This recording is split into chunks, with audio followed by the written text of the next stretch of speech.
ला शरीक लह नशहदु अन्ना सय्यदना व मौलाना मुहम्मदन अब्दुहु व रसूलुहु व सल्लल्लाहु अलैहि व अला आलिहि व अस्हाबिहि व बारक व सल्लम तस्लीमन कसीरन कसीरा।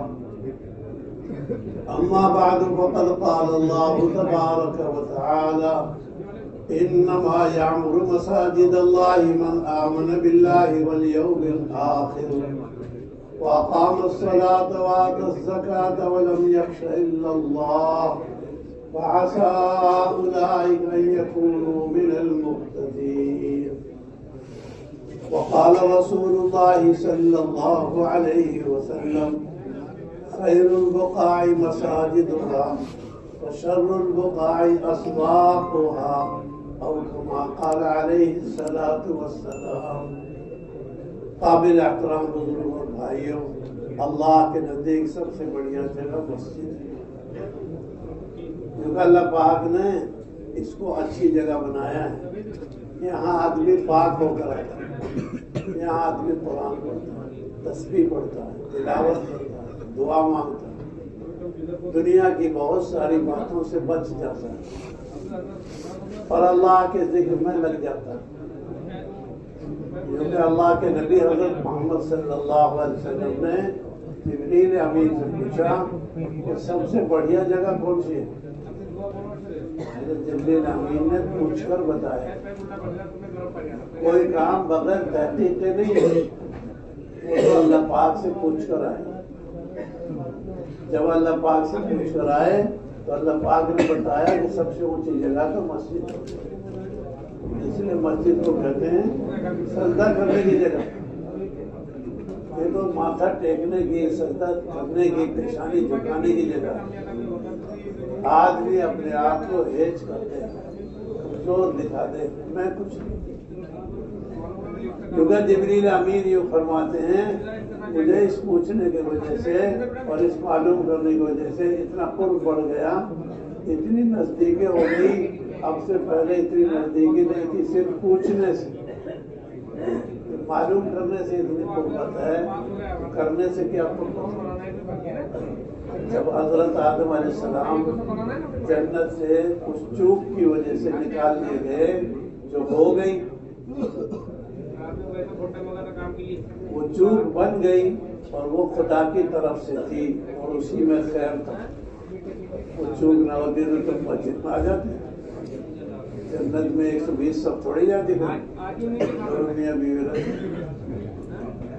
ये आसमान से किताबें कुरान उतर रही, तौरात उतर रही, इंजील उतर रही, ये कहाँ उतरती। सारी दुनिया की जो मस्जिदें बन रही हैं, ये क्यों बनती? ये इंसानी नस्ल ही क्यों चलती? सारा 1,24,000 नबी आए, ये सिलसिले से तो है। बात चूक है ना, उसमें भलाई छुपी है। हजरत मूसा अलैहिस्सलाम एक दिन कहने लगे हजरत आदम अलैहिस्सलाम से, अब्बा आपने क्यों खाया वो? और वहाँ तू मूसा इस्राइल वाला, अरे ये तो खुदा की तरफ से बहुत साल पहले देखा हुआ, बहुत साल। और हमारे लिखा है मूसा अलैहिस्सलाम को सवाल नहीं करना चाहिए था, क्योंकि वो तो बेटे हैं और वो बाप। और फिर जो जिस कसूर की, जिस गलती की माफी हो चुकी, उसका तज़किरा करना, उसे शर्मिंदा करना। बहरहाल उन्होंने पूछ लिया तो उन्होंने जवाब दिया। अंबिया अलैहिस्सलाम तो मासूम होते हैं, ऐसी चीजें होनी तय होती है खुदा की तरफ। इस वास्ते उस चूक के बाद घबरा गए, क्योंकि लिबास से जिस्म खाली हो गया। दोनों मियाँ बीवी का, अम्मी का और अब्बा का, दोनों का जिस्म कपड़े से पर्दा करने लगे। वहाँ के पर्दे पत्तों से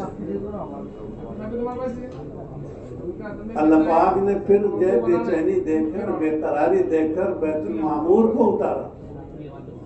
जो फरिश्तों का किबला, 70,000 फरिश्ते हर वक्त तवाफ करते ही रहते हैं। एक दफा नंबर आ गया दोबारा नहीं आता, आपको फर्ज दोबारा मंजूर हो जाता है। यूं कहें फिर हज़रत जिब्रील अमीन आए आदम अलैहिस्सलाम को बताने के लिए, चलो अल्लाह के घर का तवाफ कर लो, सुकून मिलेगा। 40 मरतबा पैदल गए अंदर, तो मालूम हुआ आदम अलैहिस्सलाम की औलाद को भी जो सुकून मिलेगा वो खुदा के घर में। देखे बाजार में सोते लोग, उसको सो गए। कहीं वकीलों की दुकान पे, कहीं वकीलों के दफ्तर में, और कहीं जो है डॉक्टरों की दुकान में कोई लोग सोते देखे आप? यहाँ देखो, मस्जिदों में सुकून है, लेकिन ये सुकून नहुसत है। आदमी का अपना केस चल रहा हो, उसका मामला हो अदालत में, तो सोता है, तो जज की तरफ देखता है क्या निगाह पर, क्या निगाह है, क्या पेशानी पे पल, क्या गुस्सा है। आदमी को अपनी बीमारी की दवा सुननी चाहिए ध्यान से। हम इसको दवा नहीं समझते, उद्देश्य बेकार समझते हैं। वरना आदमी अपनी जरूरत, आदमी के साथ दो चीजें लगी हुई हैं, एक जिस्म है, एक रूह है। अगर घर में दो औरत है तो दोनों को खाना खिलाना पड़ेगा, दोनों को कपड़े पहनाने पड़ेंगे, दोनों की बीमारी में दवा करनी पड़ेगी। एक ही के चक्कर में पड़ता है तो ये अल्लाह की पसंद नहीं है। यूं रूह का भी ख्याल रखना पड़ेगा, जिस्म का भी ख्याल रखना पड़ेगा। हम जिस्म को तो अनार खिला रहे हैं, सेब खिला रहे हैं, गोश्त खिला रहे हैं, फल खिला रहे हैं, दूध पिला रहे हैं, चाय पिला रहे हैं, हवा खिला रहे हैं, और रूह की कोई फिक्र ही नहीं है, वो मरी हुई है। हमारी सबकी रूहानी ताकत कमजोर है। इसी वास्ते तो कुरान पढ़ते हुए आंसू नहीं आते। बेहिस आदमी कोई हरकतें नहीं होती। डॉक्टर के चाबी लगा के देखता रहता है, यहाँ कुछ है महसूस या हमारे रूहानी जो है मादे खत्म होने करीब हुए खत्म होने। इसलिए नमाज पढ़ते हुए हमारा जी नहीं लगता, दुआ मांगते हुए जी नहीं लगता, रूहानी सिलसिला कमजोर हो। आदमी के अंदर रूह है, उसकी रूहानी को देखो, जिस्म तो तैयार हुआ है दुनिया की जय चीजों से, दुनिया के खून। आदमी बनता है खून से, खून से मनी बनती है, उससे आदमी तैयार होता है। खून बनता है दुनिया की चीजों से, खाने से, पीने से, ये वो जानते हैं। और रूहानी चीज का आसमानी निजाम से ताल्लुक है, इसको तो कुरान पढ़ने से मदद मिलेगी। कुछ लोगों के जिस्म मजबूत होते हैं, रूह कमजोर होती है,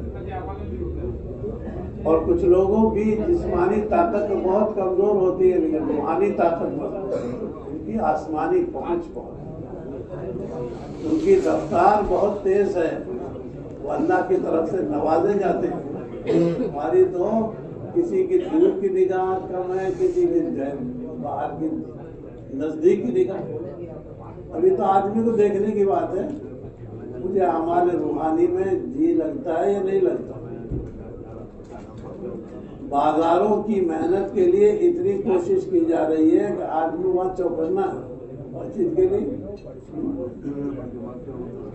इस वास्ते मेरे बुजुर्गों आदम अलैहिस्सलाम तवाफ कर रहे हैं। दुनिया के अंदर कहीं तवाफ नहीं होता सिवाय नबी। इसलिए हदीस पाक में आता है, अल्लाह की तरफ से 120 रहमतें काबे शरीफ पर नाजिल होती रहती हैं। 60 तो तवाफ करने वालों ही को मिलती है और 40 नमाज पढ़ने वालों को। इसलिए वहाँ सबसे अहम काम है तवाफ करना, और 20 रहमत तो सिर्फ देखने वाले को मिले। हज़रत मौलाना यूसुफ साहब रहमतुल्लाह ने फरमाया, सारी दुनिया की मस्जिदें काबे की बेटियां जैसी हैं।